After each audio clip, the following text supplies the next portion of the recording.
a playlist original. All right, hello everyone, and welcome to another episode of Back to the Blockbuster. My name is Gaius Bowling, and this is a very special Christmas-themed episode of the podcast. I know I should probably be doing something about like Love Actually or The Holiday or It's a Wonderful Life, um, but no, I'm a big horror fan, and it always goes back to horror movies, even during the Christmas season. And there is one horror film in particular that is not only a good Christmas movie, but a good horror film in general, and that's 1974's Black Christmas. Also, going to talk a bit about the 2006 remake and then the 2019 remake as well. But to kind of help me out with this, I kind of reached out and want to see if anyone was interested in hopping on and talking about these three movies, but the original in particular. And I got a response for my guy Joseph here, and he was willing to work out with the timing and get this done for me. So thank you so much for being on. I really appreciate it. No problem. Thank you for having me, guys. Yeah, I'm really happy to be here. I love Black Christmas. I love the first one, the original. Yeah, The other one. yeah. When did you? I mean, when did you first discover the original film? So I had known about it for a long time, but I actually didn't really watch it until I think maybe 2 years ago when I first started my Instagram review page, and Mm, I decided to go and also do it. I was like, yeah, I don't want to review the typical Christmas thing. Let me go and get to this movie that I've been meaning to watch for a million years. And so I finally watched it, and that was like maybe 3 4 years ago, and it just really stuck with me ever since. Like I totally see how it inspired Halloween, Halloween. especially. Yeah, like it's very much the precursor to slasher, more so than I would say even Texas Chainsaw. Like it Yeah, really has that slasher like setup yeah, it perfectly. really does. I so this is one of the movies I tried to find a lot when I was younger, because everyone, of course, like compared it like favorably to Halloween, or that like Halloween was clearly inspired in some way, maybe a little bit by it, because it came out 4 years after Black Christmas, and but I could never find it anywhere. Like I mean, even when I was younger and like going to video stores, I couldn't find it anywhere, and but I would always like hear about it, and like from the people that did see it, they thought it was just really scary, and yeah, like bro, if you can find it, I mean, I'm sure you're gonna really like love it, and it took a while, but I think eventually I was at some place in Hollywood, and they randomly had a copy of it, and I bought it. It was really expensive. um, in retrospect, now that there's been like multiple releases of it that have since come out on like Blu-ray, and now I just got the 4K last week. Um, you know, I guess it was worth it then, because there was nowhere else I was gonna like find the movie. Yeah. And then I remember I watched it with a friend, and we were both surprised by how genuinely like creepy and scary it was. I mean, it was I understood like the comparisons to Halloween, because like you don't really see a lot that goes on in Black Christmas. A lot of it's like implied. The whole like killer point of view stuff is like present in Black Christmas a lot. That they kind of use a lot in Halloween. Um, the Yeah. phone calls are just insanely creepy. Well, I know we're going to talk about that in a bit, but like everything about that movie is really unsettling, and I love that it's like a gradual, like it builds and builds and builds, and until its climax, which was crazy because the climax isn't really that long. I mean, like once she kind of realizes what's going on in the house, like, but it's that last what 10 minutes of the movie are just also, I feel like you earn uh getting to that point, from all the tension that they've kind of built up throughout the entire thing. Um, it quickly became one of my top slasher movies after I saw it, but mostly because it was based purely more on suspense than like trying to than gore or anything like that. It is a really like tension filled movie, and my buddy actually really liked it too. Now it's funny, like in subsequent years, I've tried to show this movie to different friends, and for some people, it's like too dated, and like it was okay, wasn't that scary. But I think like with a lot of these things, like over time, the movie continues to gain like a pretty big cult following from people that really enjoy it. And yeah, I was so happy when I tracked it down. I was happy that it lived up to that my expectations from people who were trying to like get me to watch it. and I watch it every Christmas, like routinely now since owning it. It gets mixed in there with like Home Alone. Like, it seems weird, but like, yeah, it's a tradition now for Yeah, me. I mean both. Yeah, both incorporate an awful lot of violence. To be Yeah, they fair, I do. feel like They do. they're not as different as they seem. Yeah, that's very But true. no, like it was the same thing for me. The first year that I watched it, I thought it was just really good. But Hmm. then I've watched it every year since, and I feel like it's always gotten something back. Like especially even this year, I was really watching it a lot closer, and I don't know. I never guess I really picked up on so much of the actual like mystery that's going on, and Right. like how much like not I know I'm maybe jumping forward a little bit, but like how much Billy and Peter kind of look the same silhouette wise. Silhouette wise, yeah, Yeah. yeah. They really and that's what kind of throws you for a loop as far as like, well, maybe it could be him. Um, Yeah. Especially since he's shown that he shows like at certain points he's a little. I mean, I guess Off. Yeah. off, and I'm not. I mean, we'll go into her character a bit in a bit. She, as a final girl, she's interesting. Because uh she's a bit flawed, and then, like, and it's all it's like kind of like these subtle things, about the pregnancy and then wanting to like have an abortion. Like, it's like when I remember when me and my friend watched it for the first time, he didn't think that stuff was important, but I was like, I thought it was, because it kind of painted a picture of like kind of who she was, and like it kind of made Yeah. the situation just a bit more real. Like, like she was going through like this serious thing, and then they, of course, they had to like give the boyfriend a reason to potentially be upset enough with her that Yeah. you might suspect him of doing it. Um, but yeah, I guess for people that aren't familiar with Black Christmas, it was released in 1974, called Silent Night, Evil Night in the United States, and it was produced and directed by the late Bob Clark, who also, I guess he is the king of Christmas, right? He did this and Christmas Story. So like Oh, he has that's he has that all right. I one. He forgot. had so he has the holiday on lock. And it was written by A. Roy Moore, stars Olivia Hussey, Kier. I'm gonna get this wrong. Is it Kier Delia, Margot Kidder, Adrian Martin, and John Saxon. And it follows a group of sorority girls who receive threatening phone calls and are eventually stalked and murdered by a deranged killer during the Christmas season, and is inspired by the urban legend The Babysitter and the Man Upstairs, and also a series of murders that took place in the Westmount neighborhood of Montreal, Quebec.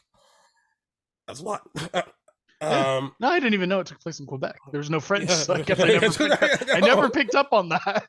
Yeah, there's like, yeah, and then like the lead is like, Olivia Hussey. Where is she from? Uh, She has like so she's an English. She's like interesting British, right? accent. Yeah, yeah. Yeah. So yeah, so like it's funny that she's going to this college where I'm sure she just transferred in, Yeah. and is like, um, uh, what I think is cool about the movie from the start, like once you get like the title card, and then just like and then like the whole like Silent Night playing like kind of faintly a bit, and then it's just like, basically getting a feel of like the house, and then like right away you're kind of like put into like the eyes of like the would be killer, as like he kind of sneaks into the Yeah. sorority house, and like I thought it was kind of cool, like when I saw it the first time, that right away, like within the first like couple of minutes, you're like, it's already unsettling and already kind of like, you know and not Yeah. like, It's very it's voyeuristic. very voyeuristic, and it's crazy too, because like even though that we know that he's in the house the whole time, the audience does, you're still shocked by like what he can get away with while he's in there too. Like, I mean, it's very stealthy, and then having to like move around and then make the phone calls from like inside the house, like all that stuff. Like, it's still unsettling to know, even though we know that he's there, like exactly what he's doing Yeah. while he's in there. Um, we actually don't get to know much about him other than like his name is Billy, and we're all assuming this just based on the phone calls that he makes to the girls in the house. And you're putting together that whatever backstory that involved like Agnes and Billy and like that whole situation. I mean, Yeah. that's all you get, and you only get it from like the kind of like what's the best way to put it? This kind of like scenario he's playing out on the phone, Yeah. pretending to be like multiple different people. At You just have to put your own kind of face on like what actually happened uh, that made him snap. And I think it's Yeah, interesting. it's really interesting too because like I remember how I knew the phone calls were like a part of the movie before watching it, but like they're really vulgar. Even Yeah, like I'm just really surprised. Like for me at least, the audio of it all I feel is just the creepiness of it because he very convincingly plays all these different all voices. those different voices. Yeah, and I mean I don't know if they actually are all the same person talking. I assume so, but even if they aren't, it's still done in a way where it's convincing that it is. And I don't know, it has it really brings a good sense of mystery to the actual like story and everything with Billy and Yeah, the mysterious caller. yeah, and it's crazy. I mean, so I just read that Canadian actor Nick Mancuso was the main voice on the phone call sequences, uh, and that he kind of would just kind of riff and kind of and go kind of. He was just convincingly good at like kind of bouncing between like multiple voices and stuff like that. And of course, they like cut it to make it seem like it's one like Yeah, cohesive like kind of phone call. But like, yeah, it's I mean, and they get more vulgar and weird and more intense as each one kind of goes. Like, I mean, even the first one to me is like when I first saw yeah, the movie, I was like, because I wasn't expecting it. Because I've only, I mean, of course, I only read like whatever the basic thing about it, right? Like, yeah, yeah, these girls were being threatened at their sorority house, but I didn't know about the details of the phone calls and anything like that until I saw the movie. And I mean, this was made in '74, and I was just like, I can't imagine like if people seeing that in the theater then were like clutching their pearls listening to like some of the stuff yeah, he was saying. I was, and it's just and yeah, it's so off putting and so like out there and like I what I the first phone call especially what I love about that scene is how they pan around through all the girls just listening to it, and that's all mhm, that you get. There's no that's all the audio you hear is like how intense that phone call is, and then their reaction, almost their reactions to it, make it even worse because they can tell like they're just kind of like disgusted by it.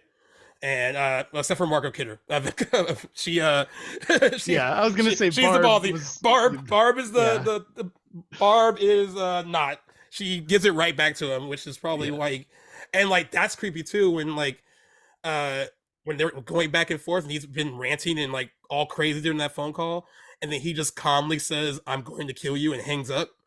Like yeah, that is creepy as fuck too. Like the whole like he's been so unhinged that entire phone call and then just gets calm and then just hangs up on her. Um, yeah. so No, I it's so creepy. remember like yeah, I remember I even had like after I'd watched it, I went and I like I think it was free on Prime or something at the time. So I went and like I happened to like visit family or whatever, and my dad also really liked horror movies. So I went and I was like, "Have you ever heard of this movie?" I like just listen to this one segment real quick. And he Yeah, was like, What is this?" And I'm just like, exactly. I was like, I can't believe so like this. And then I really feel like you said the whole panning around to see everybody's reaction really it really gives you a sense of who all the different girls are, each one's personality yeah, in just that small second, especially yeah. Barb. Especially Marv, yes. Yeah, Best character in the movie she by really far from it. is. Yeah, yeah, you get a sense of like, and you get a sense of like, yeah, what they're kind of dealing with, and I mean how like kind of isolating that must be too, because they're alone in that house, and like they're having to Yeah, deal with all that. Um, yeah, I love the progression of each phone call because you do learn a little bit more about uh Billy and his situation, and like what just judging from like the phone calls, like each one that he makes, like, and I know like the best thing about Black Christmas is that we don't get definitive answers about like what happened with Billy and Agnes, and which is they went the total opposite direction of that with the first remake and like try to yeah. throw in a ton of backstory.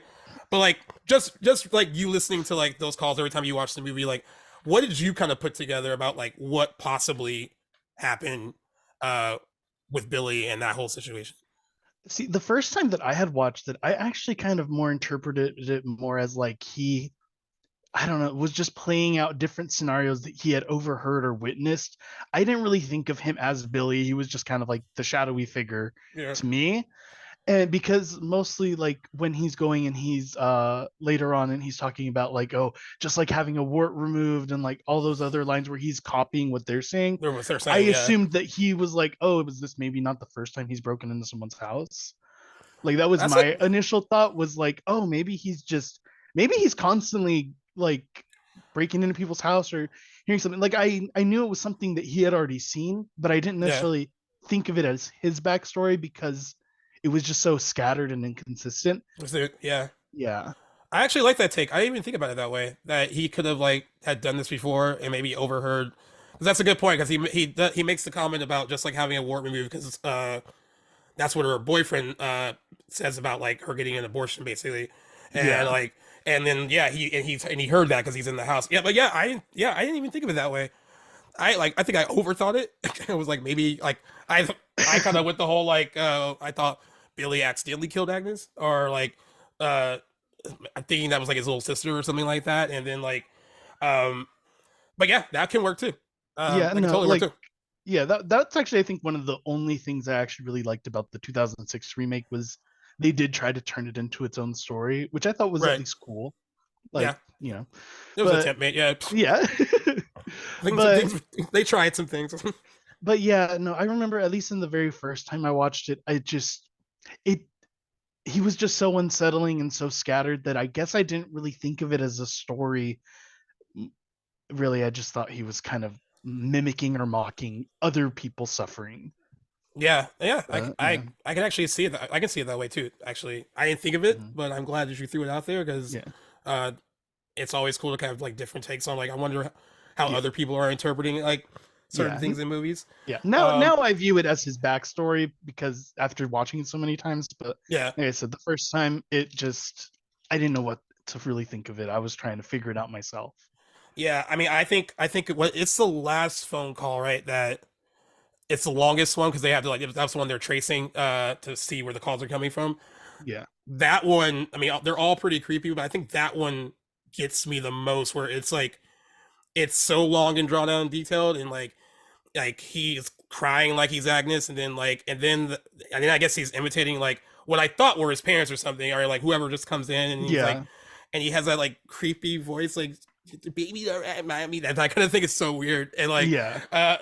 like that whole and then it gets like more and more detailed and crazy but that is all we get to really know about the guy on the telephone you Yeah. know and I think that's what makes it like creepier that like I mean I had friends who once the movie was over was upset that we didn't get like a definitive like who was he like Yeah. how long has he been doing this um but no I thought that was the creepy part because sometimes that's how these things are like Yeah. No, sometimes you don't I know like the ambiguity, especially with that final shot where you get like that weird sense of calm, like, oh, maybe it really was Peter the whole time. And then yeah they just pan out, and then you get to go and see in the attic, and yeah the chair is still rocking, and he's there making his weird like I don't remember if it was heavy breathing or giggling, but like nevertheless, he's up there, and he's still up there, but yeah nobody else knows. And it's just like, oh god, what is next for these characters, I unfortunately. know and then yeah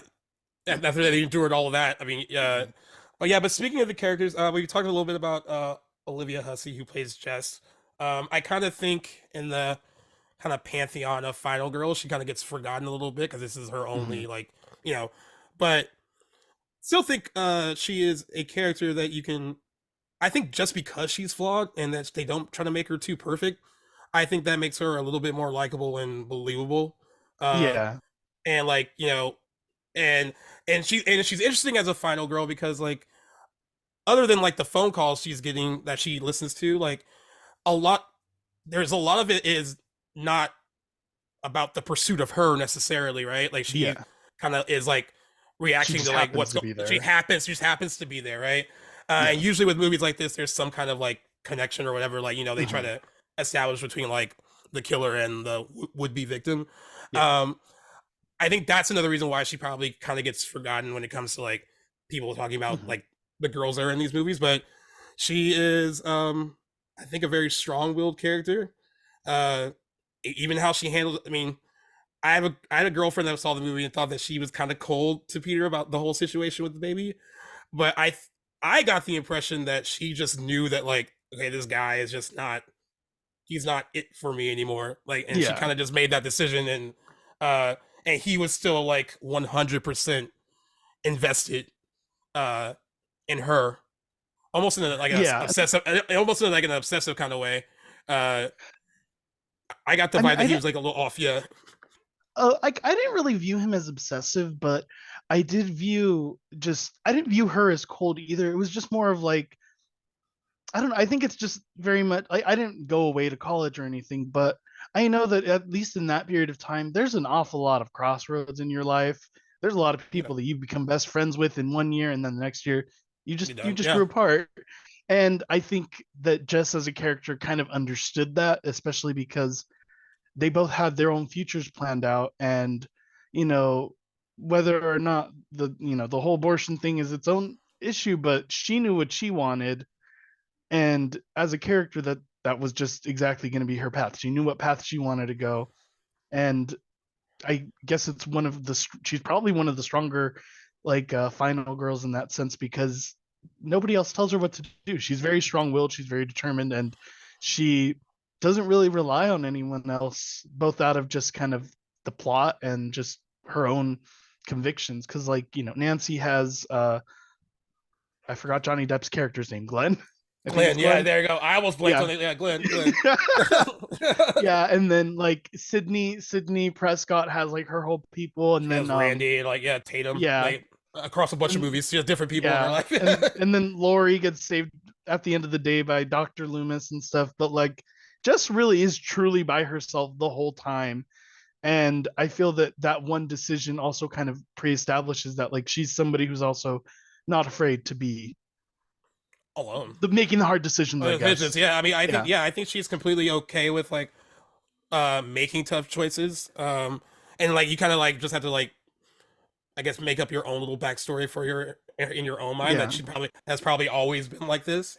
Mhm. Um, and I also it's funny too because I think about her. I guess that does happen sometimes. I know you said you didn't go off to college, but I knew a lot of. I went to like LA film school, so I didn't go to like a real like, yeah, university or college. But I went. I used to go to a lot of like frat parties and stuff like that, and like new girls that were in sororities. And I always they didn't always like because they're from different walks of life. Yeah. So like when I was watching Black Christmas, I'm like Jess would Jess be friends with Barb? Would she be friends with Yeah. would she be friends with Claire? I guess. Like she's the one person I guess that like had no issues with anyone. Like she was just kind Yeah. of like, just I just thought that was interesting that like um I really didn't get the impression like of like true friendship with some of them Yeah. until she is kind of with Phil for like the second part of the movie where it's kind of basically just them at the house at one point and they're kind of talking a bit. Uh but yeah, everyone else kind of you could just tell that like they were just kind of like associated Yeah. because they were in the sorority together. Yeah. They're just roommates It was essentially. roommates, yeah. Yeah. And but Jess is definitely the level-headed one, even Mhm. though she has a lot going on. Yeah. Um, I I wanted to skip over Barbara quick and just bring up Claire because she's the first one to, I guess, in the house to bite the dust. Mhm. Um, and it's interesting too, right? Because well, poor thing, like the girl, like she gets like reamed by Barb, like basically like insults her and like all this other stuff. Yeah. Uh, and then she goes upstairs to die. Um, that scene is I remember when I first saw it, thought it was really creepy. Mhm. Um, like it's like, of course, we know someone's in the closet because they're kind of telegraphing that already. Yeah. Um, it's it's not so much it's the noise he makes when he grabs her. It's like that Yeah. animalistic, and then like just wraps like the plastic around her face, Mhm. and then it just cuts. Like it's like so quick. Like I love that they knew not to like linger too much on like that scenes and stuff because it was like all about generating suspense. Um, but it's funny because I think it's funny that Claire dies so early, but her being like missing is like a big focal point of like the movie Yeah. itself to, It's the to the main point where her catalyst. yeah to the point where her dad has to show up because like he hasn't heard from her, and then the boyfriend is like uh where'd she go, haven't heard from her. So like I think it's interesting that that she had such a small part, but like her disappearing is what kind of like sets all this stuff like kind of more emotion where they're that's why they're so like uh uneasy because like she's supposed to go off and was she supposed to do something with like her or parents or something, right? Like She was supposed to, I think, just go home for Christmas. I Will think all Smith, the yeah. other ones were just going to stay at the on campus, and I think she was the only one planning to go home. But I think her dad was picking her up. I'm trying to look at the wiki to Yeah, remember the exact details of her trip, but yeah, I I believe think that that was was it. it. Yeah, and I think that's why he came because like she didn't show up, Yeah, and yeah, I just thought it was so interesting that like she's in like 5 minutes. I don't know if you say that. I mean, if it's even yeah, that she's long. barely in the movie, but She's she's barely in so the movie, impactful. but she like and like yeah, that she's become this like this yeah, and then the image of her is like kind of iconic. It's used all over like some of the Yeah, posters of her like up there in like the rocking chair with the plastic over her the face, plastic and yeah.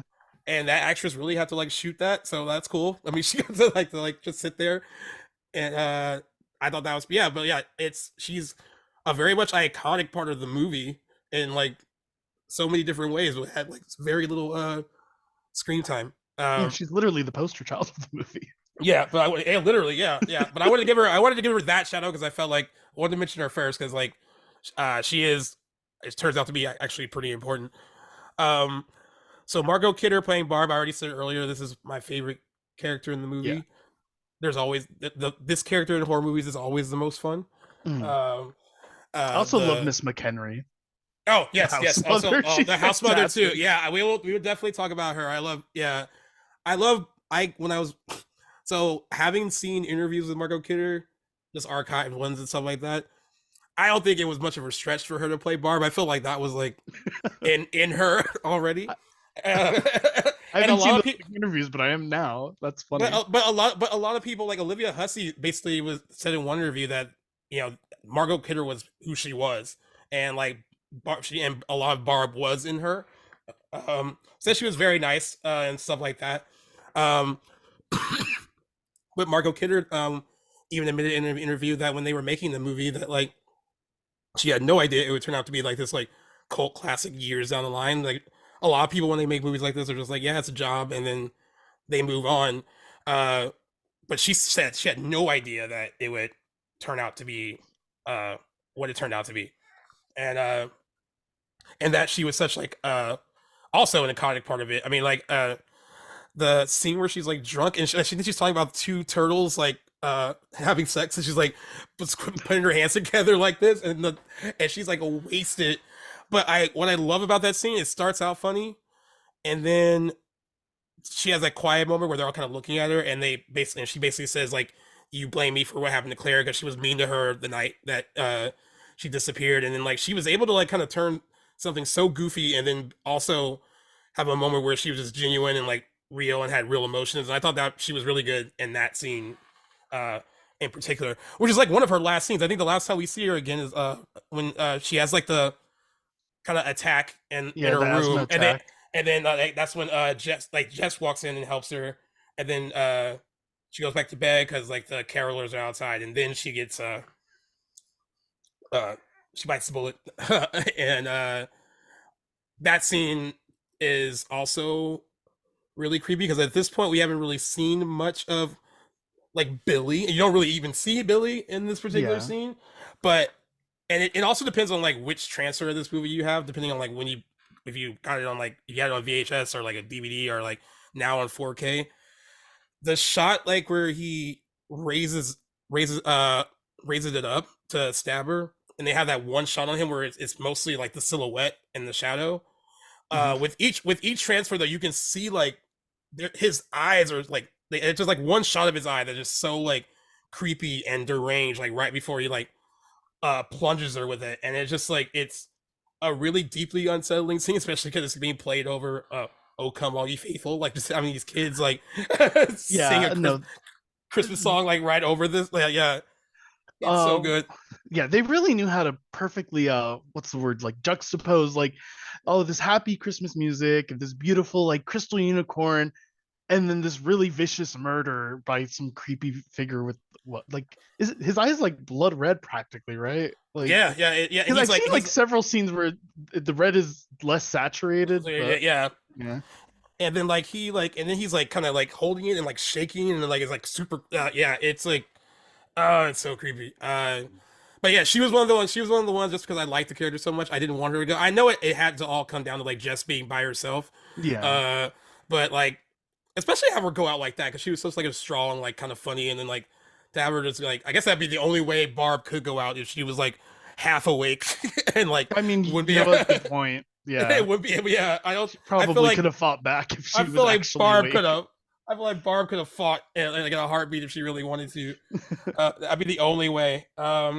And She then did you say she was a city girl, so you know that's true. she probably has mace or something on her, some form of self defense. I'm sure. And then oh, she has that other funny moment at the police station when they were talking. They're making the report about the phone calls, and then he's asking for the what the address of the sorority house, Yeah. and then he's like fellatio, and he's like huh, and then Oh like. god. And then when she spells it, he's like, "Can you spell it?" She spells it out, and it's like the way she's looking at him while she's spelling it out. She's just And waiting for him to get the joke, and he just okay, never he just does. never gets it. He never gets it. And I love that they call that back later when like they finally look at the address and they're like, "What?" And then they all are like are dying laughing Yeah. that he got duped. But yeah, I love that scene, and I just love how like she's staring at him like, "Oh, why are you that dumb?" But it's also lovable that you're that dumb that you don't think. You also mentioned Mrs. McHenry, Mrs. Mack, the house mother. I believe that she loved all the girls. Yeah, She no, also I had a, fully believe that she also too. she also had an alcohol problem. Her She had an alcohol solution, is what she had. There was a bottle in every corner of that house. there was a bottle in like the bath in the tank in the toilet, and then she had one carved out in the book.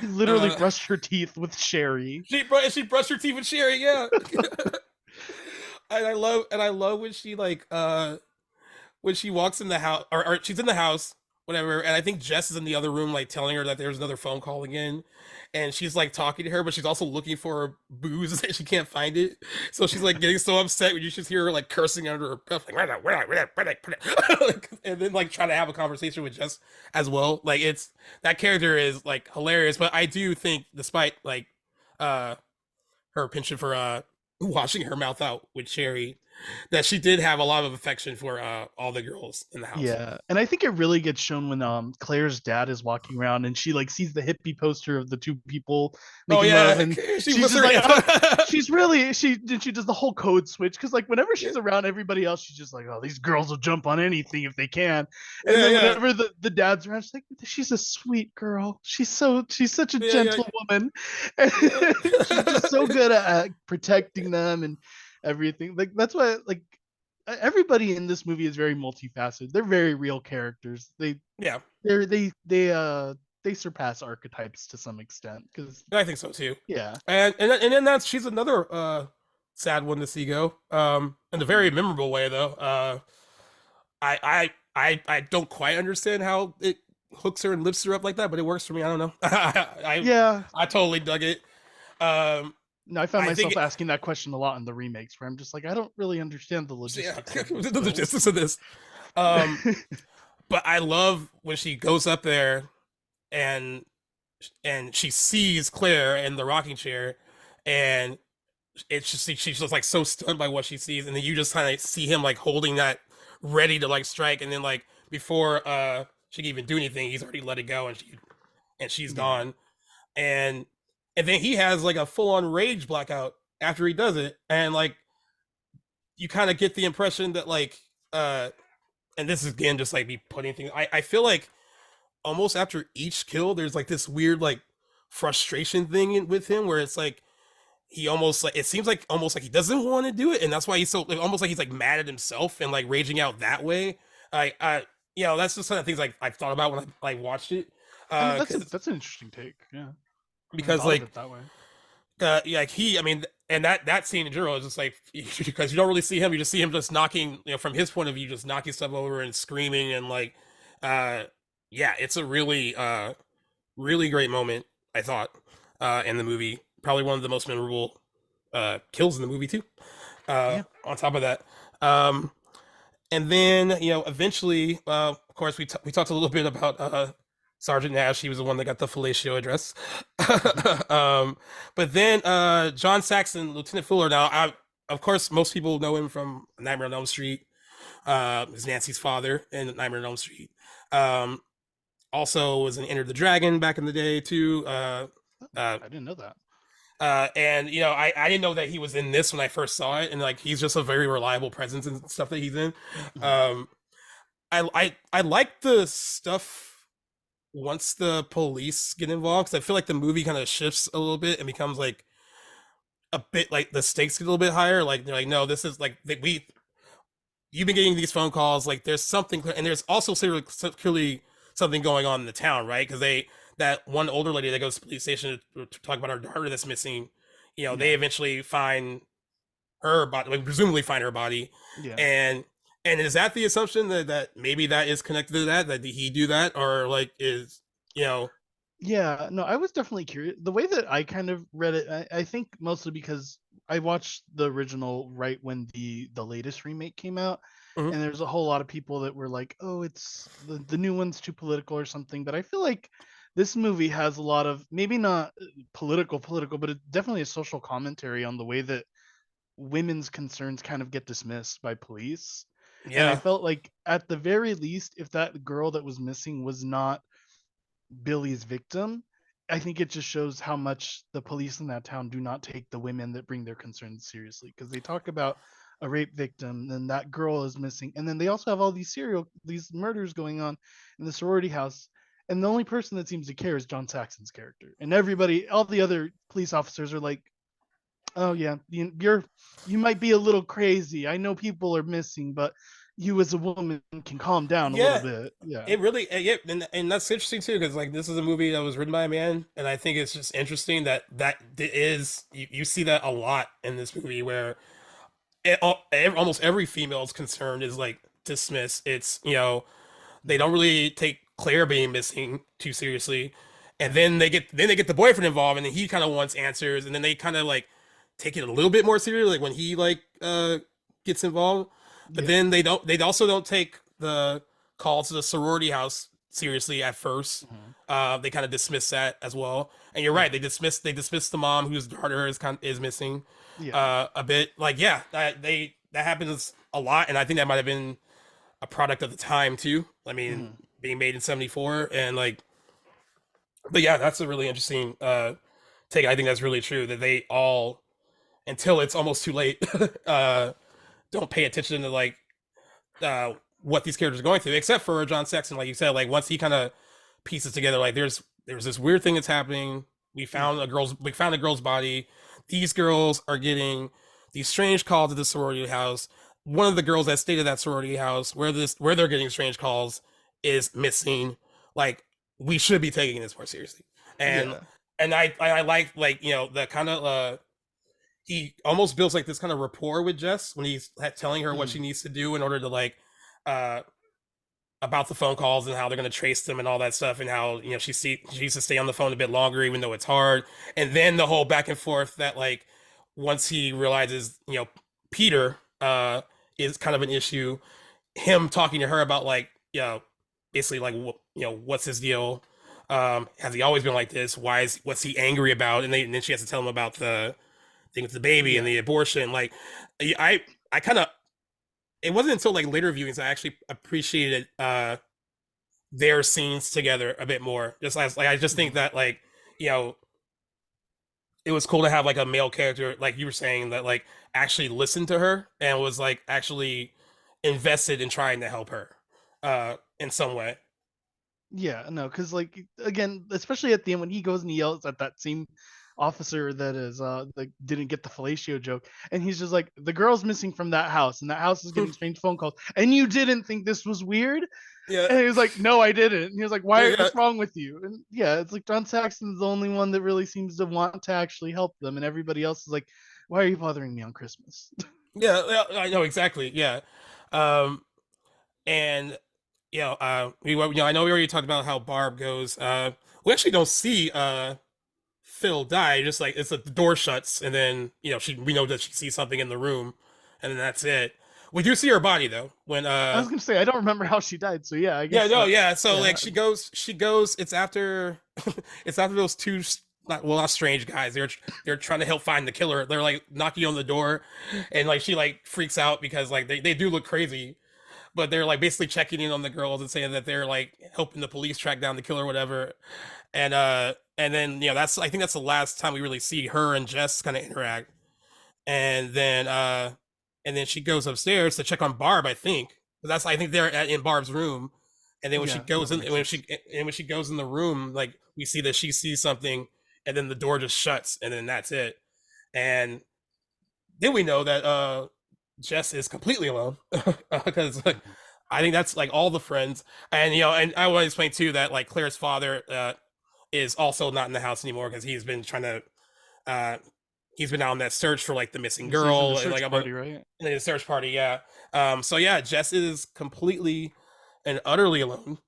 Um, the I mean, Officer Nash is hilarious. I do like how they basically once they realize that the calls are coming from inside the house, and he explains to Nash like, "Hey, like, don't alert her. Like, you can't like just the calls are coming Yeah, from don't inside make the her house. panic. Don't make her panic." Basically, and I do understand his frustration though, because she's like, "Oh, let me go upstairs and go get the other girls," and then he's like, "No, no, no, you can't." And then like, well, she's like, "Why?" And I know there's 100 different ways he could explain this to her without Yeah, doing it the way he did it, but then he just like blurts it out, like the calls are coming from inside the house, and then like expects her to stay on the phone, and then like she like kind of just drops it, and then all you can hear him just like yelling her name, and then like when it cuts back to him and he like has that reaction like, oh, I know I fucked up. Like I'm gonna get like I'm gonna get in trouble again for this. yeah. um No, you learn yeah, yeah, no, go ahead. oh, I was just gonna say, I really love how, like, even though we know that the calls are clearly coming from the outside the house, because we've seen Billy this whole time, he's only been in the house, so we know that that's where he's calling from. But for some reason, the way that it's delivered, it's almost like a shock to to the audience No, too. It's yeah, it just like, is, oh it my god, is. they're in the house. It So is. It's yeah, weird because like it's when you watch movies like this that had that hook, like when a stranger calls, and like mhm, and you already know that like this is what it is. It is still like a revelation. You like I mean I agree with what you said. yeah, Like this whole time we've known it. We've known it this whole time, but like we are almost in shock like she is. yeah, like even though we've watched this for like almost an hour and a half, like build up to like, yeah, we know, but like it's still like I think we're more in her place now where we're shocked for her. yeah. Um and then that's when we learned that Olivia Hussey has a set of pipes in her because like she when she has to like when she's like screaming upstairs for them to answer her, and she gives that last one uh for them to please answer her, and she's like screaming. I was like, well, that's why they cast her in this, dude. She finally gets to show she finally gets to show that she can like scream in a horror movie. um and then she of course goes upstairs, which is what none of us should really do. I mean, most of us would have left, even Yeah, if our friends were in the house. I don't know. I think most of us would have been like, "Yeah, I'll just wait for the police to get here," or something. yeah. um, but before uh, before she goes in the Barb's room because she can't really get the door open because he's behind it. Um, I don't know how you felt the first time you saw like the eyeball shot in that movie. I Um, oh Well, god, when I when I saw it the first time, I got genuine chills because I didn't know it was coming, and like I hadn't seen anything from the movie or like anything like that, and I thought if anything after I saw the movie, I was like, I'm surprised I never saw that image before. But I remember I like me and my friend just kind of like leaned back, like they were like, oh, that is way too creepy. There's like, ugh, it still no. creeps me out. Yeah, no, I totally agree. For me, I had seen one fan made poster that had an eyeball, a red eyeball on it. So the entire time I was like, why is there a red eyeball? I've never heard anything about eyeballs with this movie. And then when that part finally happened, I was like, oh, I felt like the Leonardo DiCaprio meme where I was just like, it's No, that. we were like, no, it's not, it's not. Yeah. But I mean, I felt the same way also, where even though I was really excited to like, oh, okay, so that's why. That's why it's on that one poster. But I also was, yeah, I also felt like it was really creepy because it's just so out of nowhere. Like you only got that one quick silhouette with Billy when he's holding the like crystal unicorn thing. Crystal, yeah, yeah. And he yeah, and then that where it's just peering through the door. It's just I for me nothing's scarier than like the idea that somebody's watching you and you don't know it. and you Like don't that's know it. just yeah. And so And for like, that, it's like that realization just happening to you right then and there. by the way, from last I watched on like any behind the scenes like features about the movie, like people talking about it, no one can quite remember who supplied their eyeball for that shot. Everyone gives different answers. Like they think it might be this person, or that might be this person, or that person. I think it's kind of funny that like everyone has their own idea of like who did that for the movie. Yeah. But yeah, they should find out exactly who it is though, because like it's a pretty like iconic shot. It's like a really scary, creepy shot, and it's not just the eyeball itself. It's like hearing him whisper under his breath when he's like, because he's basically just saying, "Agnes, it's me, Billy. Like, don't tell anyone what Yeah. we did." And then slowly the like backing up, and then just like plunging, and then she runs, and then he's just like is a screaming like a maniac, and then she tries to go out the front door, she can't, and then she runs by the stairwell, and he just grabs her hair and like pulls her back. It's just so Yeah. fucking violent. Like it's violent without being too violent. It's like you don't really see a Yeah. lot and nothing, but he looks like God. You can't really see much of him, but it's almost like he's like a rabid animal, where he's like crawling around the floor, like trying to like get to her, and then when she like finally locks herself away, and he's just like banging on the door and banging and yelling and yelling and yelling, and he's just like completely deranged. But I think it just shows how like insane he is, because I think after he does that, he just seems like he like calms down and then like Yeah. goes away. And then of course they put it in our minds that like, okay, maybe Peter was doing this. uh, which, you know, it's fair. It's the same silhouette.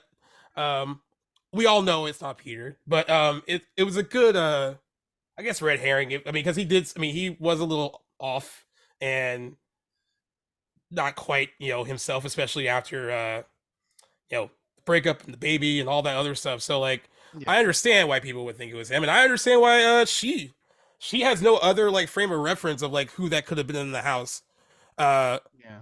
other than him. Especially, I think, and I'm also like just adding more on to it, but even like in her head, right? Because like that one phone call where you said that the killer says it's just like having like a wart remover or whatever.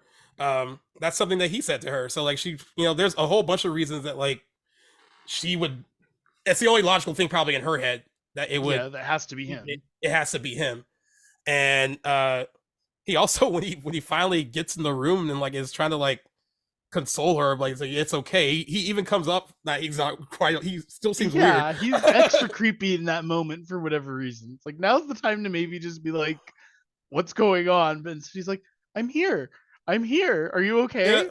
yeah, What are you doing? Get over here!" And yeah. she's clearly terrified and like I don't. Dude, what do you think she did to him? Like, I mean, I like, think she had the fire poker in her oh, she had hand, the right? fire poker, so that she, yeah, so she Yeah, just, so I think you she know, just stabs him in the neck with stabs it.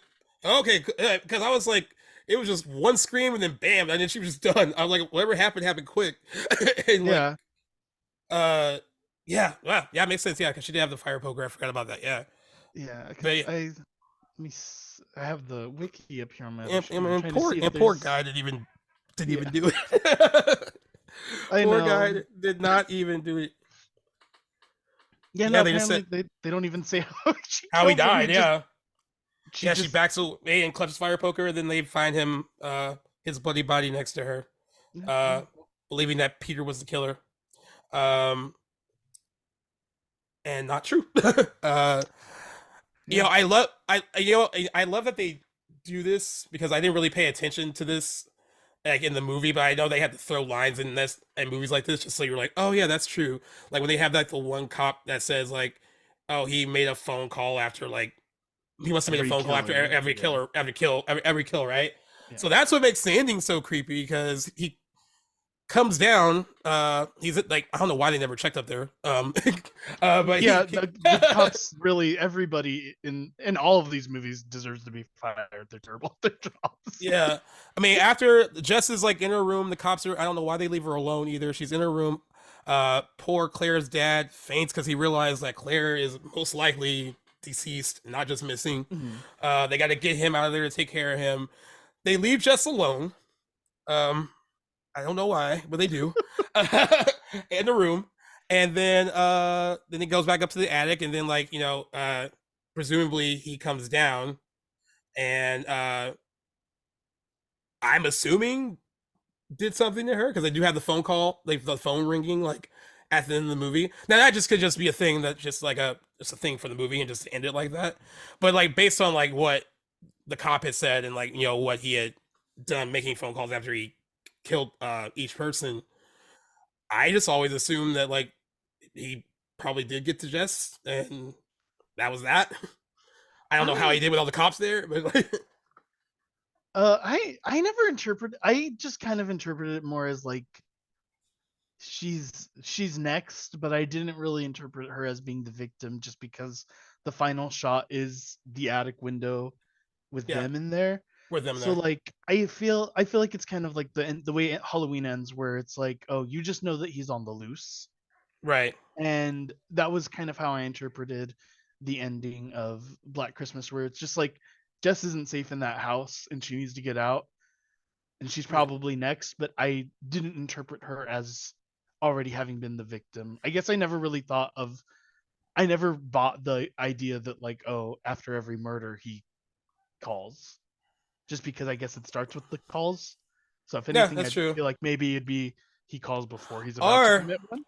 this is something I just thought about. It starts with the first phone call, but if we assume that he killed the girl that's missing, the girl that like whose mom goes to report her missing, Hmm. it's possible that he killed her and then True. stuck in the sorority house and then makes the first phone call. That is Um, true. Yeah. because I'm still thinking that he is likely connected to like what happened Yeah. with that girl. Um, even though like they like to say they don't like to give like a definitive answer to it, which I think is cool because it's Hmm. like yeah, you can open for interpretation. Like, Yeah. was it him or is this just some other random thing that's going on in the town? But like, uh, if you were to go with the whole like phone call thing, that could be somehow how that works. He killed her first, and then snuck in the sorority house, and then made the first phone call to the girls. Um, but yeah, also could be wrong. you know, all this I is mean, all yeah. open. All this is us open to interpretation. Yeah. I really like this one specifically because of how ambiguous everything is. There's Right, just a lot to talk about. Like you said, is he related to that little girl's disappearance and murder? Is he not? You know, where did his killing start and end? And you know, right. Yeah, it's where like is everything? It's all such a mystery and it's fun. and I actually think what you brought up too, like in my interpretation, like he's Billy and maybe Agnes was his baby sister and he accidentally killed her, like whatever.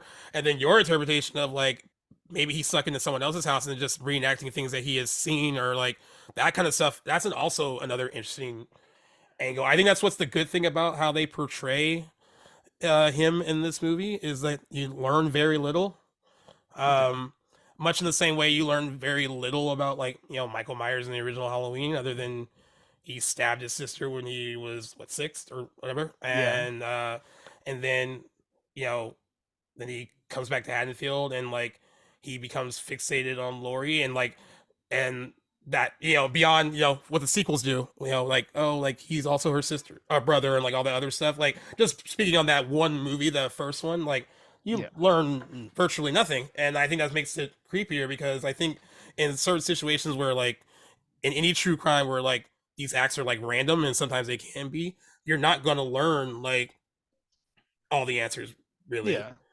and I think that makes the original movie like so much more like unsettling that you don't learn much about the how or the why, all that stuff. Like, Yeah. you know, The motives this, and backstories all and then like you said, mysterious. setting it in this backdrop of like the Christmas holiday, which is like yeah, I mean you get that a lot during the whole like Barb death scene. Like it's just that juxtaposition of like what should be a happy, cheery holiday, and then all this like uh murder and mayhem is going Yeah. on. It's it's really interesting. I also thought it was interesting, like when I was looking on like the wiki page for this, that the critical response to this movie was mixed when it first came out. Um, and then they went through like so many different like name changes and stuff like between like being released in Canada and the U.S. And I think they tried to sell it differently here than they did in Canada. I heard it made a decent amount of money in Canada, but it didn't really take off here in the States at all until uh way later in its life. I think people like us who like heard that it kind of was. Well, if you like Halloween, you would probably like Black Christmas, and um, I would love to know because I don't know for sure. I don't know how much John Carpenter even admits to being influenced by Black Christmas. I believe Um, he said he that that does. was the. I think he said that was the movie that inspired Halloween to be the way it is. Okay, that's perfect then. Yeah. So like, because there are a ton of similarities in like how Mm, in their approach. Of course, we do see more of Michael Myers in the original Halloween than we do see of like Billy. Billy, but like even that's pretty scarce too in the original Halloween. Like it's a lot of Hmm. shadow and like a lot of shots in the distance, like uh and stuff like that. And Yeah. then the whole like killer point of view thing, like Black Christmas did that really well. Um, it's done really well in the opening scene for Halloween. Just that tracking The shot of him mask. walking to the house and the mask and all that stuff. Yeah, that's also really cool. Um, I kind of I do wonder. I mean, I guess it's cool that it became like a cult hit and like everyone kind of discovered it on their own. But I'm always surprised that like I know for us, like for horror fans, like we love Black Christmas. I still can mention it to people and they have no idea what it is. And Yeah. they'll like No. and that I'm like God, like and it's like I think it should be like it's in there with like the Halloweens and Texas Chainsaw Massacre, Nightmare on Elm Street. Like it is just as good as those movies. It really Um is. It's S tier and, slasher for me. and I'm always surprised when like people still are like, oh, I've never heard of that. I'm like, oh, what? Then I become that person that did, like tried to show it to me when I was like younger. Oh, you have to watch Black Christmas. Uh, yeah, I mean, I think it's still like a classic. I think it holds up. It holds up really well. Um, a lot of these slash movies that come out like in the '70s and stuff, they can maybe come off dated, but like Yeah. I think this one though, like a lot in it still like really works even today. Like No, I I totally agree. which could be why it's been so hard to remake it. Um, Honestly, yeah, you know what? That it is kind of like it has like the perfect amount of everything, and I think that's some yeah, like you said, the remakes themselves don't know how to balance the way that this one did. yeah. So like what before I even bring up the first remake, what I don't understand, and maybe like you can kind of give your 2 cents on it. The basic premise of the original movie is so simple and should be easy to remake without having to like put extra stank on it. just like Yeah, to make a really cool like mystery thriller and like you because you're updating it for modern times, whatever. And like when I first heard they were remaking the one that came out in 2006, the only reason I was excited for it, I was like, well, so many people hadn't seen the original Black Christmas, right? So there was like room to kind of like create a movie that could kind of like not only like inform fans about the original movie, but like kind of maybe improve a little bit on like maybe little technical things that they maybe didn't 100% get right in the 74 version. Like just the basic bare bones story is fine. I don't understand why they needed to do. I mean, I know like uh you were talking about like the backstory, like that was kind of cool to see, but then it almost becomes like too much. It makes the character less scary because now there's like this huge like backstory provided yeah. for Billy.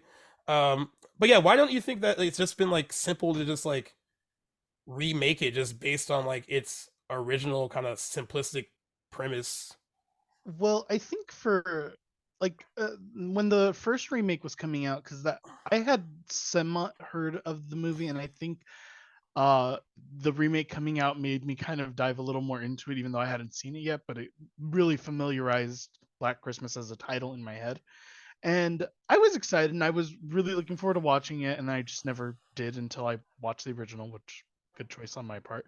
But Yes, yes. um, Excellent choice. but but I think I think that there's just a very big temptation to I don't know, utilize Christmas, make it very Christmassy with its deaths and everything, Oh because yeah. I do think that is a fun thing. And then the other thing is that I think at least with that one in particular, like if you look at a lot of the like behind the scenes stuff, the Weinsteins really Yeah, they dug their hands all over that, it seems. they butchered the fuck out of the movie. And they were known for that Yeah. back then, especially with like the Dimension films like into things where they're like, you can look back at like Phantoms. Even though Scream 2, all the Screams were successful, like they were heavily involved in like messing with that stuff, messing with stuff with those movies Yeah. too. Henry Winkler's unnecessary death. Yeah, there's a lot. They always had their hands in like the pot when they didn't really need to be, because they were just like, particularly Harvey was like, a lot of people, we all know about him now, but like back Yeah. in the day he was even considered a glorified bully then, the way he kind of carried himself like as a Yeah. producer, and kind of always interfered with like the creative process that a lot of these writers and directors trying to at least express. Also happened with that movie Curse, the werewolf movie that Wes Craven did. Like they Oh were, yeah. yeah, they really yep, too many cooks in the kitchen, that kind of that kind of thing. Yeah. But to give people a little bit perspective, the remake, also called Black Christmas, was released in 2006 and written and directed by Glenn Morgan. And this is the one thing I do love about this movie. I do like the cast. So you have Katie The Cassidy, cast is Michelle great. Katie Cassidy, Michelle Trachtenberg, Mary Elizabeth Winstead, Oliver Hudson, Lacey Chabert, Kristen Cloak, and Adrian Martin, who is also in the original film. And in this movie, she's playing the house mother, which is kind of a nice little like ode to like, She's uh, in the original one?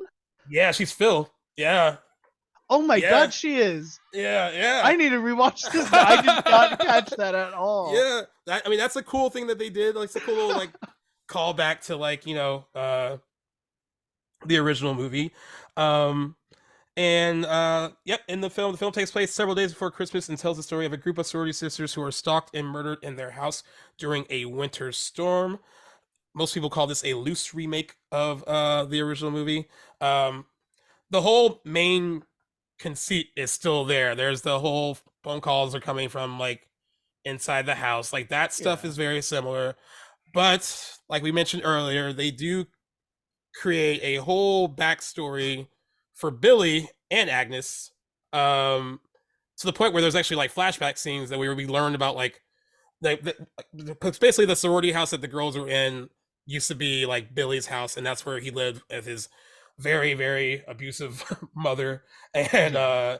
and also, I mean, that whole situation gets like really dark. I mean, I know a lot of people ignore it a little bit because the whole situation with Agnes, uh, how that comes about is really weird. and Yeah, no, that uh, was just it that one threw me for a loop there. That uh was and I'm so, you know what, they go there but they don't like dwell on it. They just go there. They like, it's yeah. really a side note for how big of an Yeah, issue for it is. how big of an issue is how Agnes comes to be between like Billy and the mother. Like it is kind of just dropped. And then I think the scene is kind of funny when they show that Agnes was born and then she's looking and then looking, I guess, her husband, wherever the guy she was with, and he's kind of looking at her and like she's looking at him like almost like he knows, like almost like this isn't, it's probably not mine. uh, but yeah, it's a really like, you know, I'll give credit where credit's due. I will say I think it's good when remakes don't just rehash everything from the original movie. They tried to provide more backstory and make for a more interesting like kind of plot point. So like maybe some people that see the original Black Christmas get frustrated because you don't learn anything about Billy. Yeah. Um, but this one lays it on like really thick and it's a lot. Um, and it, for me, distracts from like, so I'll be honest, when I first saw this movie in theaters, this was on, I saw it on, it came out on Christmas Day in 2006. I saw it with a bunch of friends and hated it when I saw it because I was like, I love the original so much, and I was like, this is not what I thought it was going to That's be. fair. Yeah. Um, but I have learned in like subsequent years, and this is from actually doing the whole G roll stuff and like talking to different people on Instagram. That Black 2006 Black Christmas has a robust fan following now. There are a lot of people that like it. I I didn't realize this until like maybe the last 5 years, where I actually had people on my page telling me like, "Hey, I heard that you hated the movie, but like watch it again with like a fresh set of eyes and just look at it as like a really dumb slasher movie and appreciate it on that level, right? That's So exactly how I feel. Where so it's that like is it's how I have learned. terrible. It's terrible, but I have learned to the point. Honestly, it is. I watch it right after I watched the original on Christmas. It's now a part of that. Yeah, it's part of that little family now, and like it is crazy though because I hated it for a long time. I did not like it. I was like, this is you guys like bastardized the original movie, Yeah. and then yeah, people were just explaining to me like, hey, this it's a fun slasher movie. Like if you look at it at that way and not like it wasn't trying to be like a really good solid remake mystery thriller like like the original movie. Like this was a balls to the wall like slasher film. It's gory. It's very gory. Um, there are some fun deaths, even though like you said, some of them like the Christmas related deaths are a little like far fetched and like kind of kind of like hard to stomach a little bit. You're like, all right, we see what you did there. Uh, uh, but yeah, I mean, I appreciate it more now. I still don't think it's great. Um, Yeah. No, when I first watched it, I was like, God, this is terrible. I know I gave it a really bad review, but I even had like admitted it when I first saw that first remake where I was like, I would totally watch this again because it's fun. As yeah. terrible as it is, it's fun. And honestly, I still think the worst aspect of it is probably Mary Elizabeth Winstead's southern accent.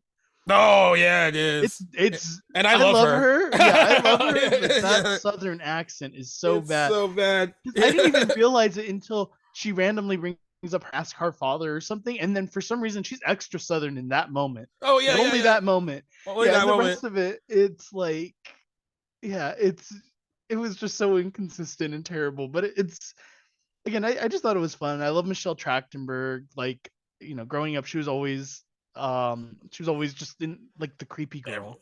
Yeah, Yeah. right. So like just seeing her, that came out like I think when I was late middle school or early high school, and seeing her like, oh cool, she's gonna be in a like a big name horror remake. Like that's Yeah. fun. They really so when my I remember when my buddy and I watched it 2 years ago, and he was just like, "All right, I mean, I guess like he was like I can root for Katie Cassidy," but he said that every other female character is just like a various kind of bitch. Like they're not even like kind of like nice. Like they're all kind of just like really kind of mean to each other, and like it's and I kind of get that impression where it's like yeah they all are like they took like the personality for Barb and made almost every character like that, with the exception of Katie Cassidy. Like she's not. She's like clearly the one that's like the good one and like nice to everyone and like all that stuff. But like the rest of them are just like various degrees of like just being kind of mean and nasty. But I do like it though. Yeah, I feel the opposite way where I'm just like Katie Cassidy's gonna be the one that lives, and the whole Yeah. time I'm just like, why does it gotta be her? I like everyone, Yeah. literally everyone else more. Yeah, so and by the way, Katie Cassidy was like the queen of like the horror remake for a little bit because she's in this, she was in When a Stranger Calls, that remake, and then she was in The Nightmare on Elm Street. I don't think she thinks highly of any of them. I don't think she's ever talked highly This of is any of them. probably the best one of those three, I think this is the arguably. best one. Is that fate? Is that faint praise? Like, it is the best of the three that she was in for sure. Um, I do agree with you. I mean, I like Katie Cassidy. I mean, because I love Arrow and like stuff like a lot of the stuff that she's done. Um, she is the least interesting character though in the movie. Like, you don't like Yeah. you don't root for Kelly the way you like kind of root for Jess.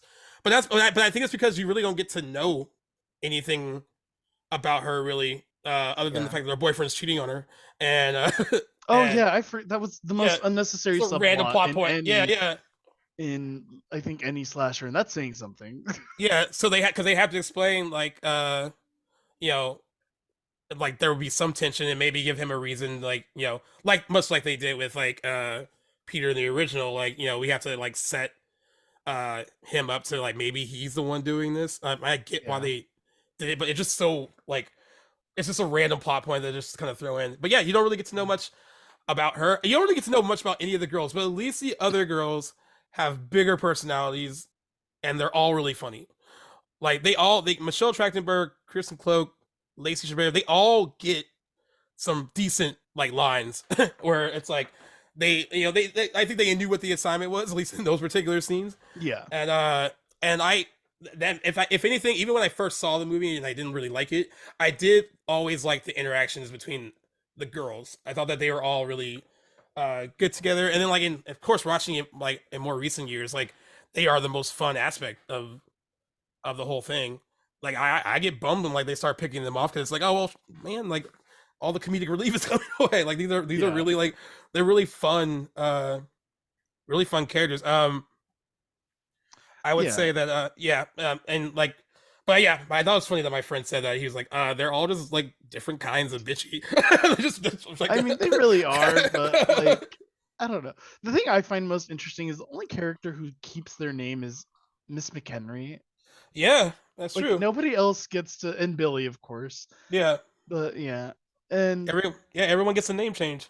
mm, Now Katie Cassie like it's Kelly, not Jess. I'm who's Michelle Trachtenberg supposed? I mean, I was trying to think about who like Melissa, but I can't think of like what I can't think character of who. she's Like, yeah, I know Kristen Cloak. That is uh let's see. Oh, Crystal Lowe, who plays Lauren. That was clearly a Barb because they always have her drinking. She's always drinking. Uh, Lauren's always drinking like the biggest, most ginormous like glass of wine ever, just to like kind of show that like I guess that she's just so and a raging alcoholic. Um, I thought that was interesting. Yeah, she always has like the biggest glass of wine in her hand, like to kind of show that she's the party girl. She's the one that drinks too much in the house. They have the yeah. poor thing throwing up at one point. um, Um, she's a uh, mess. She's she's a really mess. She's a huge mess. But like, I don't know. I just thought all the girls were really fun. You know, I guess it's a horror movie. We gotta talk about some of the death scenes. Are there any of them? I mean, I know they're all really ridiculous. oh my Is god, the there any icicle.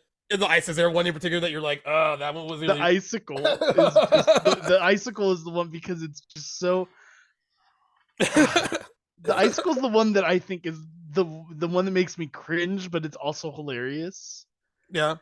Yeah, and then I Michelle really Trachtenberg gets it like a skate, right? The ice skate. oh Like my they just they're all throws it, hilarious, throws it, and honestly. then hits her in the back of the head, right? Like, Yeah, uh, they're all ridiculous. at least she got to fight back a little. They let her like do a little bit of like fighting back, not much, but but Apparently, she only agreed to be in the movie if she would get killed off.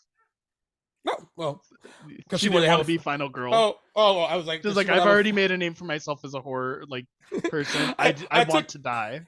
I took that the wrong way. I took it as like, oh god, I know this movie is trash. Just kill me off.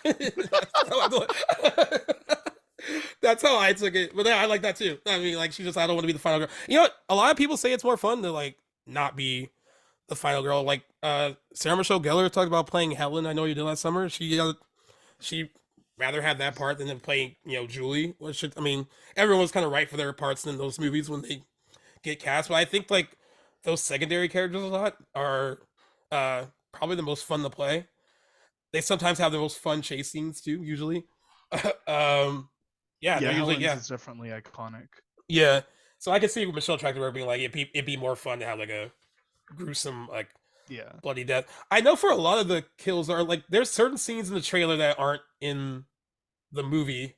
Yeah. Harvey Like Weinstein directed those scenes those apparently. scenes. Yeah, and I still don't understand that practice of like shooting stuff for the trailer and then not using it in the movie, but then actively using that footage to promote the movie because Yeah. you're expecting to see some of those scenes. Like, Yeah. No, cuz like yeah, like that weird I don't even know what I guess it's a lawnmower or something or a snow yeah, mover yeah, wrapped with Christmas lights. Like it's a really weird it looks cool. It's like that this is why I think like again the whole it's hard to remake these movies because it's just so tempting to add Christmas lights to like everything.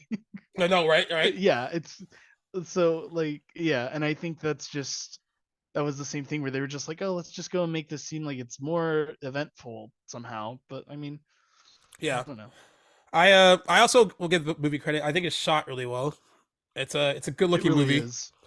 There and I like how they try to replicate some shots almost like from the original movie, like showing like the house, like the Christmas lights. Like it seems like they're trying to replicate some of those shots of like the opening, like kind of like establishing shots of like the sorority house to kind of make it look similar to like how the house looked in the original movie. Um, I think the like I said, I think the flashback stuff causes the movie to lose a little bit momentum. Like I liked if I had to enjoy parts of the movie, it's most of the stuff that takes place present day in the sorority house. I think that's mostly I think that's most of the good stuff, and then like some of the momentum kind of slows down when it's we're kind of going back into seeing like how Billy you know turned out the way that he did.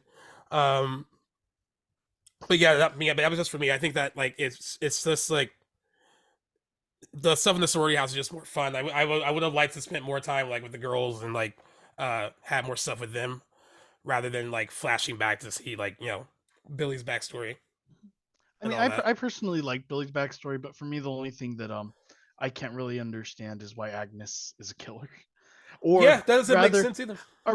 I don't even mind her being the killer. I just don't understand. Like the two of them together don't really make any sense. I don't think they actually kills anybody in the movie, except until the end, maybe. I think so. Yeah, I think it's just all Agnes, which yeah. breaking out didn't have anything to do with the movie. Oh, I guess he killed. Does he kill someone when he breaks out of the? Oh, he does. Well, Yeah, yeah, yeah, yeah, yeah. But like, no one but I really mean, of important. Yeah, in the house. Yeah, yeah, yeah. That's true.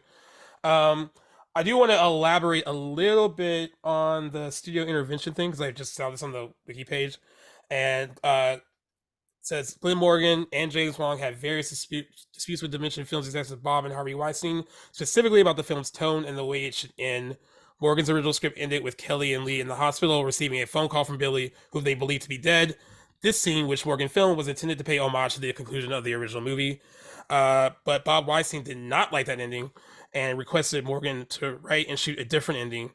This ultimately resulted in the more violent conclusion that appears in the theatrical cut, which has Billy being impaled on the hospital's Christmas tree topper. I forgot that yeah, is how it ends.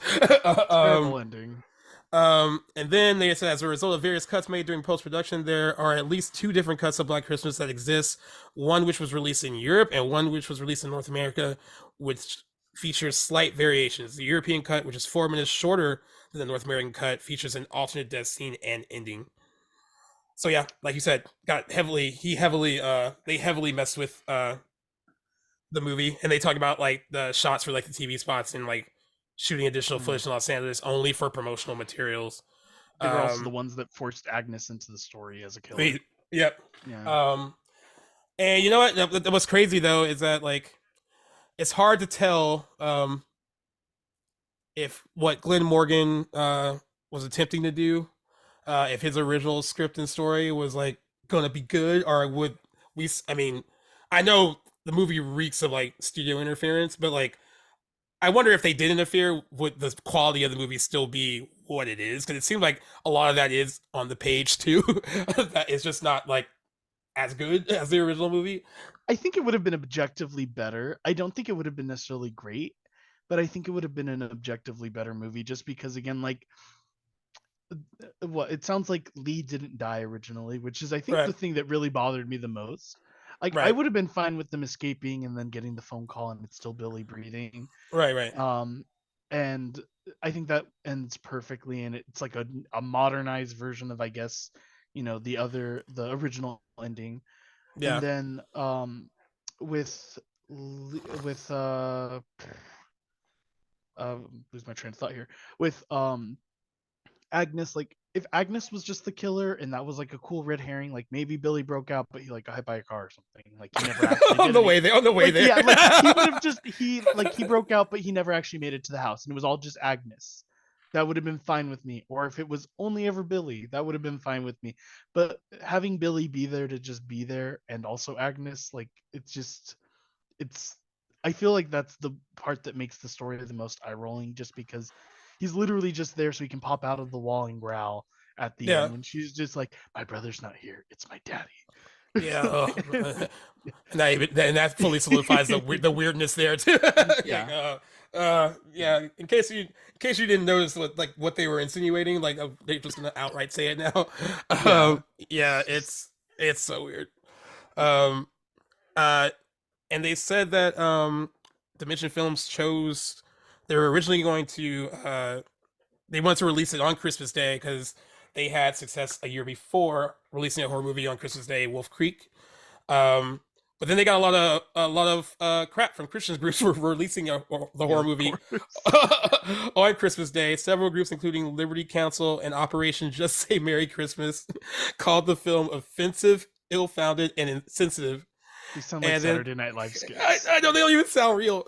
Like I'm like reading like the Just Say Merry Christmas thing is hilarious. Um, Columnist Nikki Finke also questioned the filmmaker's decision to release the film on Christmas, writing for Deadline, and the entertainment industry wonders why it continues to have a huge PR problem as promoters of garbage. Showbiz marketing calls this counter programming. So I don't understand just how many disturbed human beings does the Weinstein Company and MGM think actually go to see a gory movie on December 25th. You'd be surprised. I would count. Okay, I know. Scream and Scream 2 did not come out on Christmas Day, but they were December releases, Yeah. and they played very well during that holiday season. The first movie, while it didn't open huge, had great legs and good word of mouth, and played extremely well uh, during that time, which is why I think they were so willing to release Scream 2 around the same time, which is oddly the recording this on like the 25th anniversary of Scream 2 today. And I yeah, didn't realize that. so they had success there. They had, to a lesser extent, like the faculty was released in December, like when it came out. I wasn't as successful as like Scream or Scream 2, but like there's still room for it. People do want to see a horror movie during that time of year. I don't Yeah. don't know where this person's talking about. Um and it is counter programming though. I mean it tends to work. I mean, they had the right idea doing it with Scream because they were like, hey, we don't really no one really releases a horror film during the holiday season, and maybe someone wants to watch something different. Yeah. No Um, real competition.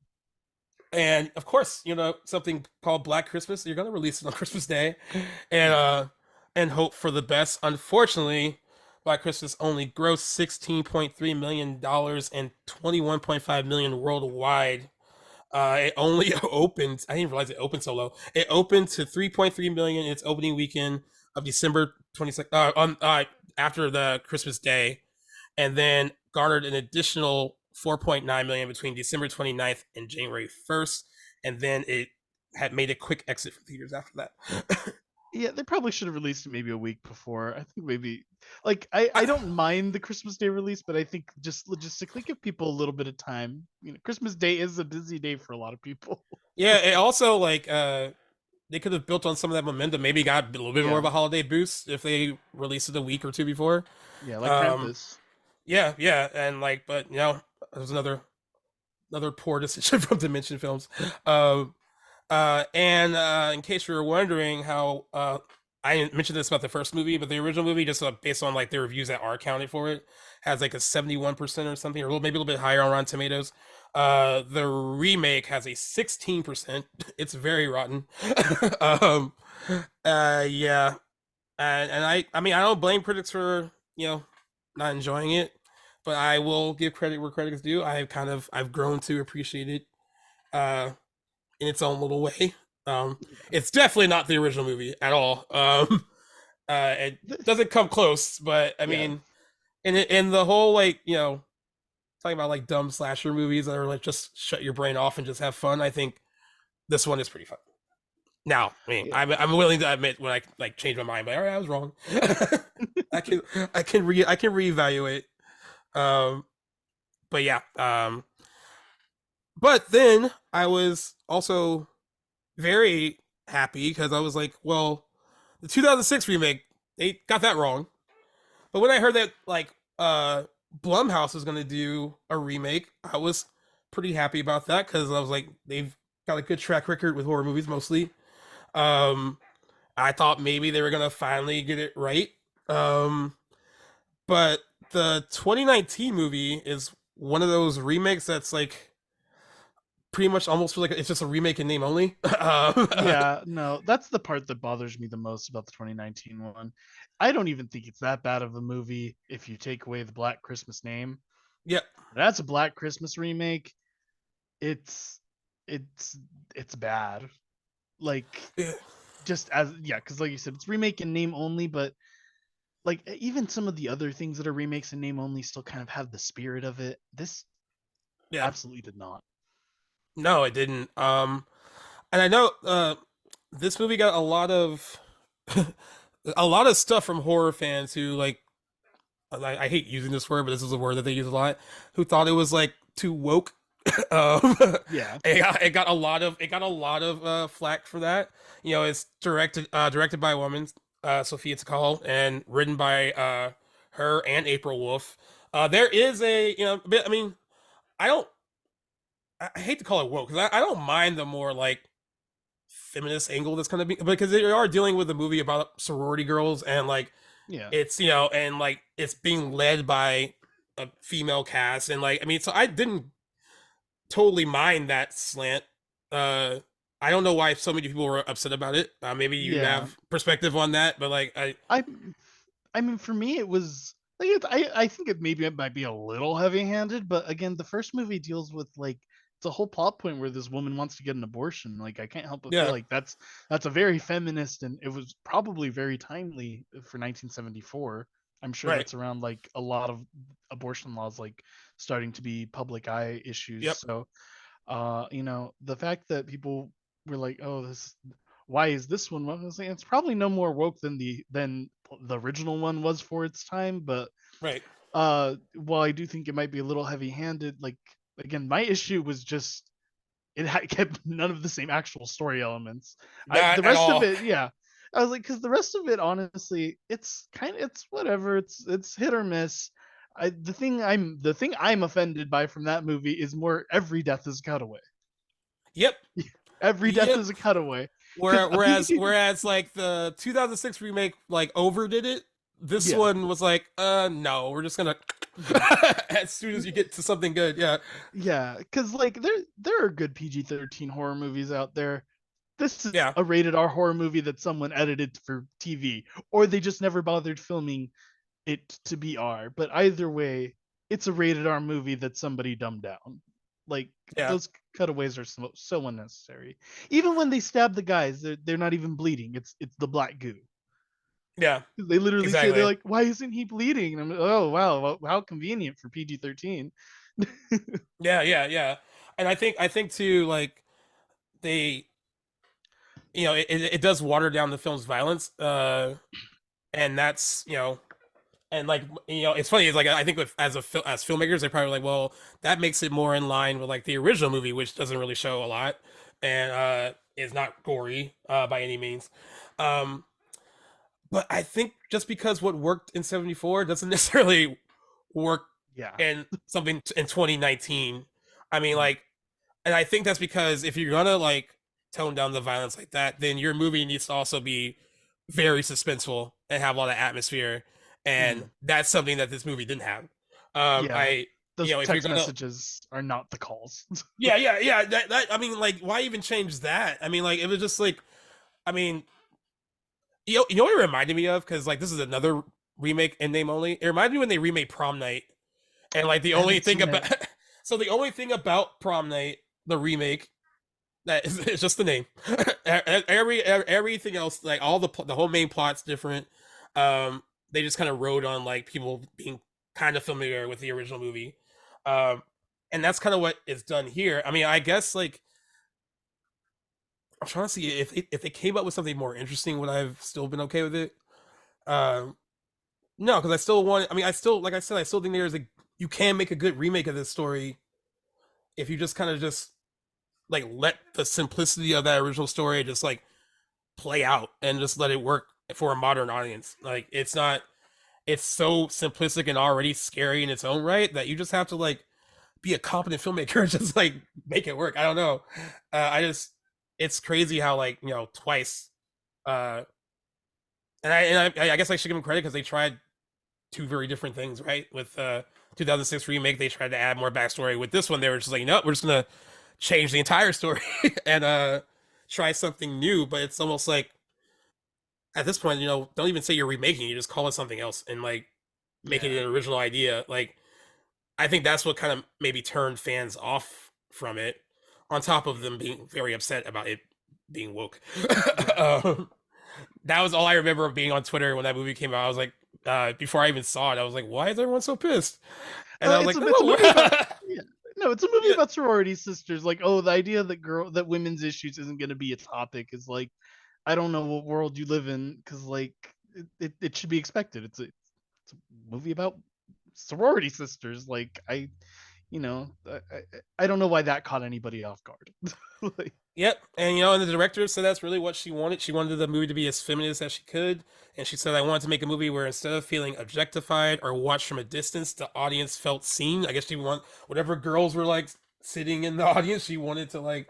I know it's a little deeper than it probably should be. It's like um, we're also making a horror movie, I and think, like yeah, I was it's like, I think she missed the part of the scariness of voyeurism. so yeah, yeah, yeah, Yeah, that's I think the only critique I can really say about her approach there.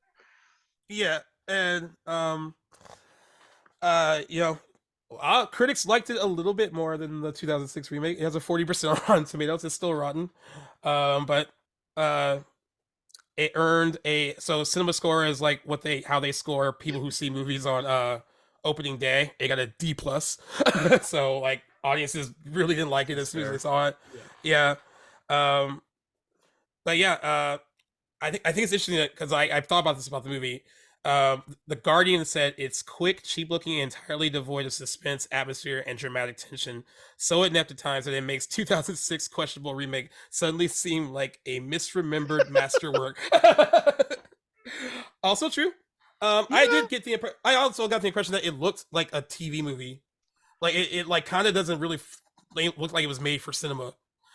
I Uh, I didn't get that vibe from it, but I guess I can sort of see why the very limited set pieces, I think, yeah, kind of create that. But no, I actually, when I was rewatching it, I thought it was really pretty when I don't remember which sorority sisters.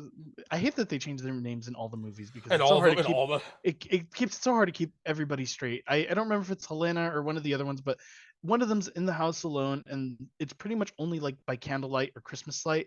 And I yeah. thought it looked really pretty. I thought it was filmed really nicely. But I do remember. Actually, I do remember. Yeah, that did look nice. So yeah. yeah, there are some moments that are shot pretty well. And as far as the characters are concerned, I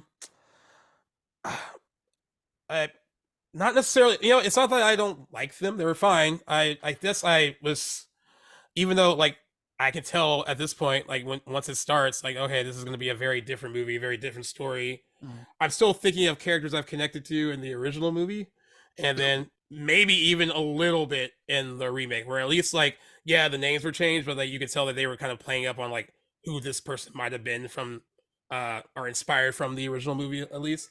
Um, I just didn't really connect with a lot of the girls in this particular movie, other than the lead. I mean, I like because but I'm not familiar with like Imogen Poots' other stuff, so like I guess that's why I was like cool with Riley, but like for the most part, like I just didn't really I don't know gel I with most kind of them.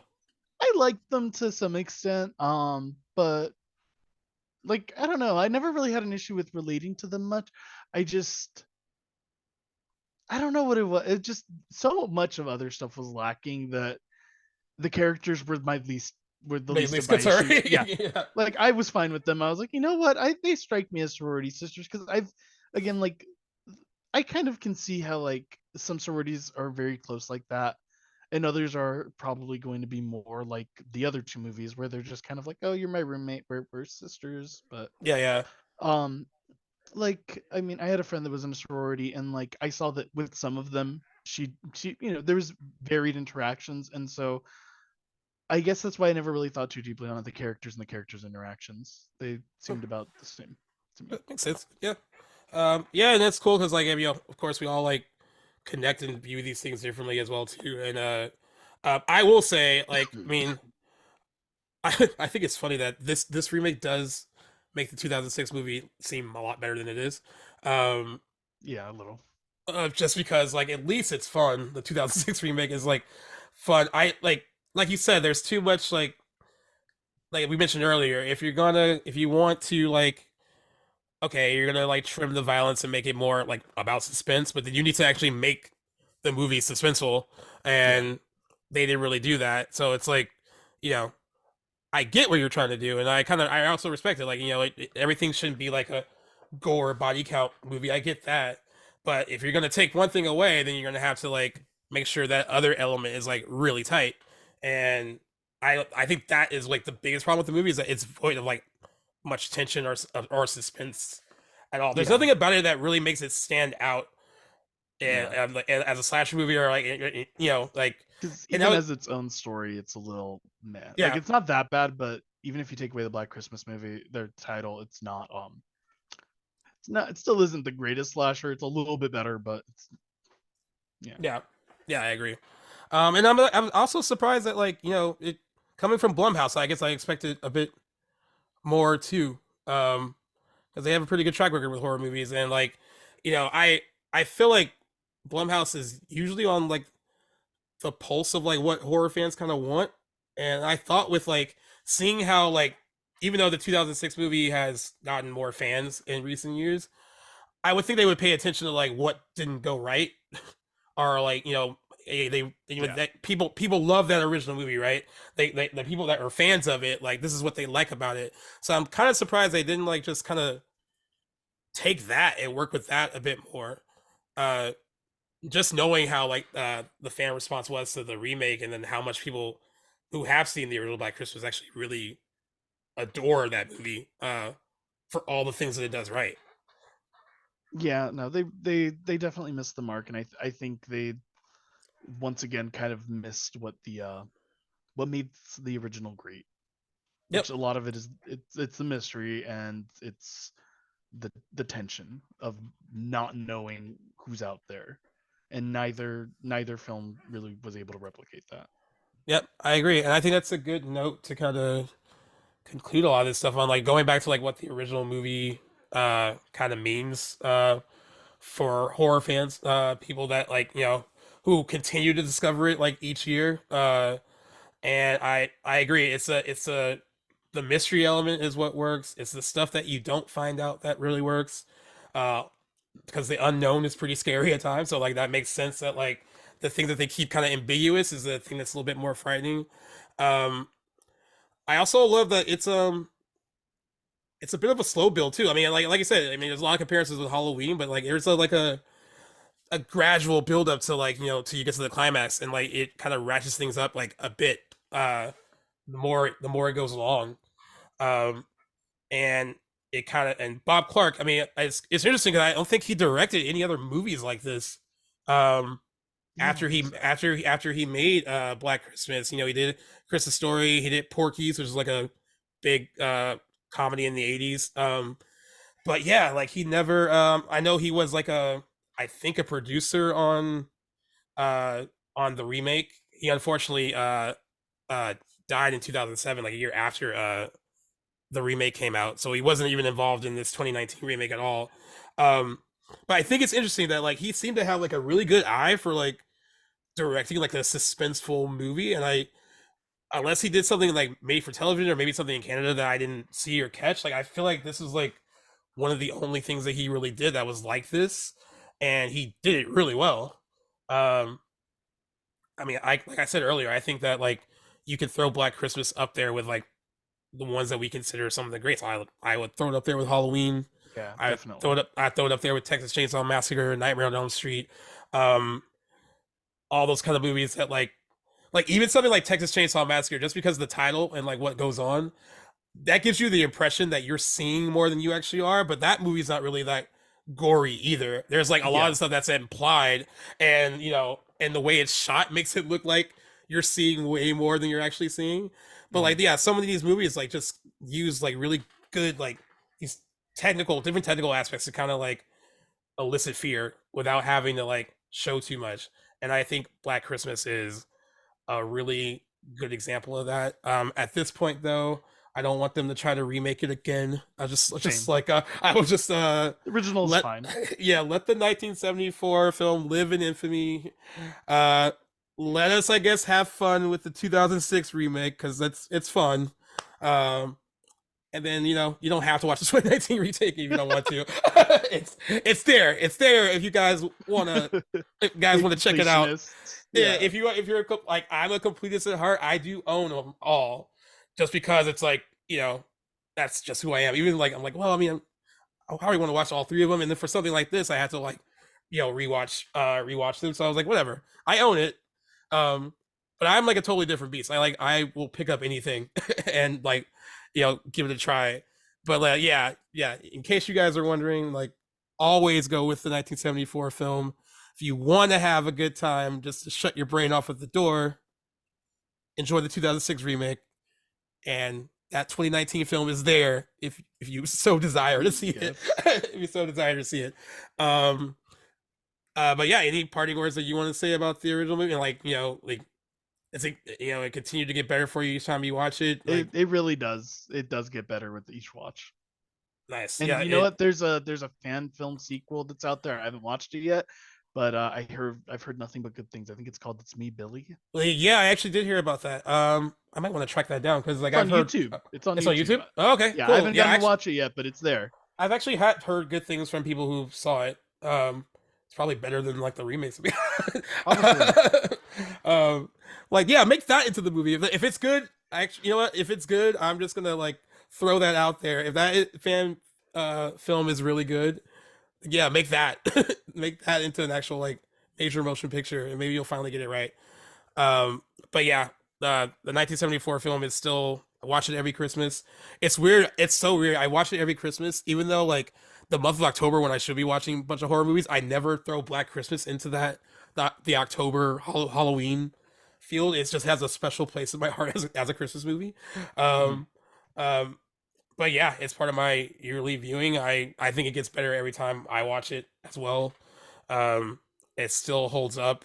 Um, and I'm glad that it continues to kind of grow a following. Like more people, my little brother finally saw it. He liked it. So that was fun to kind of share that with him a bit because I was just staring, like making like, oh god, I hope he likes it, or he's gonna be like, oh, this is so old, like and not want to watch it.